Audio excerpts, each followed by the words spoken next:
अस्सलाम वालेकुम दोस्तों, मैं हूं हसीब और आप देख रहे हैं हसीब टीवी। व्यूअर्स, शतरंज का शुमार दुनिया की मुश्किल और कदीम तरीन खेलों में होता है।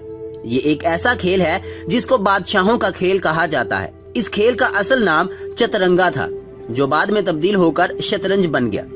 इब्तदा में ये खेल राजा, महाराजा, शहजादे और बादशाह ही खेला करते थे।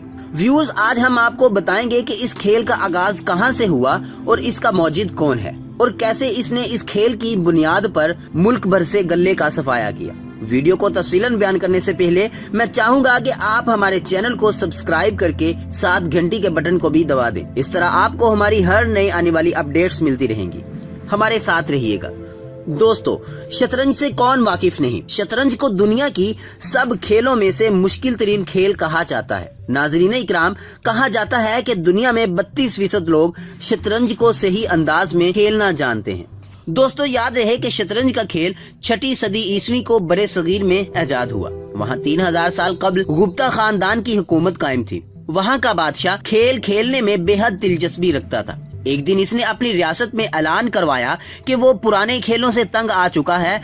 अब जो कोई भी नया खेल मुतारफ करवाएगा, इसे मुंह मांगा इनाम दिया जाएगा। बहुत से लोगों ने अपने अपने खेल मुतारफ करवाए, लेकिन बादशाह मुतमिन न हो सका। आखिर 7 वाली रियासत से एक रियाजीदान जिसका नाम सीसा था, शतरंज का खेल लेकर बादशाह के पास हाजिर हुआ। बादशाह ये खेल देखकर बहुत खुश हुआ और इसने खुशी के आलम में सीसा से पूछा, मांगो, क्या मांगते हो। सीसा ने चंद लम्हे सोचा और बादशाह से कहा, हजूर, चावल के चंद दाने। बादशाह ने पूछा, क्या मतलब। सीसा बोला, आप शतरंज के 64 दाने चावलों से भर दें, लेकिन मेरे फार्मूले के मुताबिक। बादशाह ने कहा, ये फार्मूला कौन सा है। सीसा बोला, आप पहले दिन पहले खाने में चावल का 1 दाना रख कर मुझे दे दीजिए। दूसरे दिन दूसरे खाने में पहले खाने के मुताबिक दुगने चावल यानी चावल के 2 दाने रख दीजिए। तीसरे दिन तीसरे खाने में दूसरे खाने के मुकाबले में फिर दुगने यानी 4 दाने रख दें और इसी तरह आप हर खाने में चावलों की मिकदार को डबल करते जाएं, यहाँ तक के 64 खाने पूरे हो जाएं। बादशाह ने सीसा के इस बेवकूफ मुतालबे पर कहका लगाया और ये शर्त कबूल कर ली। फिर यहाँ से दुनिया की वो गेम शुरू हुई जिससे आज माइक्रोसॉफ्ट जैसी कंपनियों ने जन्म लिया। ये बज़ाहिर तो आसान सा काम दिखाई देता है, लेकिन ये दुनिया का मुश्किल तरीन मुअम्मा है और आज 3500 साल गुजर जाने के बाद भी शतरंज के इन 64 खानों को चावलों से भरना मुमकिन नहीं। बादशाह ने शतरंज के पहले दिन पहले खाने में चावल का 1 दाना रखा और इसे उठाकर सीसा को दे दिया। सीसा चला गया। दूसरे दिन दूसरे खाने में चावल के 2 दाने रख दिए गए। तीसरे दिन तीसरे खाने में चावलों की तादाद 4 हो गई। चौथे रोज 8 और 5वें दिन इनकी तादाद 16 हो गई। छठे दिन ये तादाद 32 हो गई और 7वें दिन 64 हो गए। 8वें दिन यानी शतरंज के बोर्ड की पहली रो के आखिरी खाने में 128 चावल हो गए और 9वें दिन इनकी तादाद 256 हो गई। 10वें दिन 312 और 11वें दिन इनकी तादाद 1024 हो गई। 12वें दिन ये 2048 हो गए। इसी तरह इनकी तादाद 4096 हो गई। 14वें दिन ये 8192 हो गए। 15वें दिन 16348 और 16वें दिन ये 32768 हो गए और यहाँ पहुंचकर शतरंज की 2 कतारें मुकम्मल हो गई। व्यूअर्स, यहाँ पहुंचकर बादशाह को थोड़ा थोड़ा महसूस होने लगा कि वो किस मुश्किल में फंस चुका है। वो खुद और इसके सारे वजीर सारा दिन बैठकर चावल गिनते रहते थे।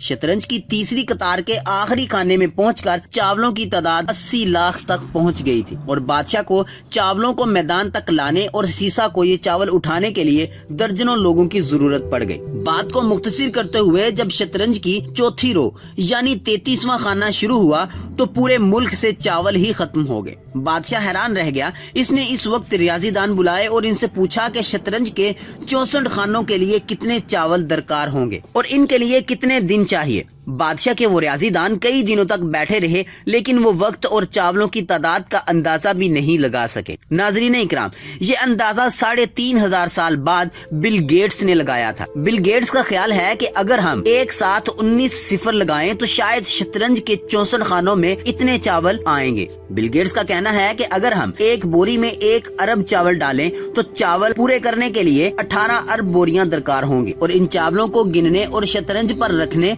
और उठाने के लिए 1.5 अरब साल चाहिए। व्यूअर्स, आप भी ये कैलकुलेशन करके देख लें, आप भी हैरान रह जाएंगे। मगर ये याद रखिए, ये हिसाब आम कैलकुलेटर से नहीं लगाया जा सकता, ये सिर्फ कंप्यूटर के जरिए ही कैलकुलेट किया जा सकता है। शतरंज बनाने वाले और गुप्ता बादशाह को इस खौफनाक मसले में फंसाने वाले सीसा को बादशाह ने शतरंज की चौथी रो में पहुंचकर इसे गिरफ्तार करवा दिया, क्योंकि बादशाह को शतरंज के आधे हिस्से में पहुंचकर चावल पूरे करने के लिए 5.5 दिन लग गए थे। वो अगले खानों की तरफ बढ़ा तो मुल्क से चावल ही खत्म हो गए, जिससे बादशाह चिल्ला उठा और इंतहाई गुस्से में शतरंज बनाने वाले का सर कलम करवा दिया। और यूं शतरंज को बनाने वाला तो मारा गया, लेकिन शतरंज की सरदर्दियां आज भी कायमो दायम है। शतरंज भारत से ईरान पहुंची, ईरान से बगदाद और बगदाद से स्पेन और स्पेन से यूरोप चली गई और आज पूरी दुनिया में ये खेल खेला जाता है। कहा जाता है कि शतरंज सियासत जैसी गेम है, जिसमें प्यादे से लेकर बादशाह तक सारे किरदार मौजूद होते हैं। इसमें सिर्फ एक किरदार नहीं होता,